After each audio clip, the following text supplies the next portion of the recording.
দুখন দেশ দুজন ছুপাৰষ্টাৰৰ ৰহস্যজনক মৃত্যু দুইজন ছুপাৰষ্টাৰৰ বাবে কান্দিছে দুখন দেশৰ লক্ষজনে হয় আপুনি ঠিকই শুনিছে এজন আপুনি জুবিন গাৰ্গ গম পায় কিন্তু আনজন উ মেংলং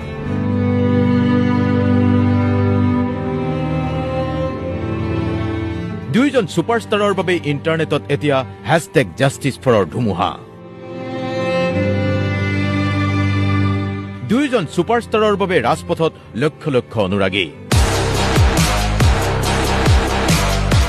দুইজন ছুপাৰষ্টাৰৰ ৰহস্যজনক মৃত্যুৰ সন্দেহ অনুৰাগীৰ আৰু দুইজন ছুপাৰষ্টাৰেই ইহ সংসাৰ এৰিছে এই ছেপ্টেম্বৰ মাহত চুবুৰীয়া চীনৰ এজন ছুপাৰ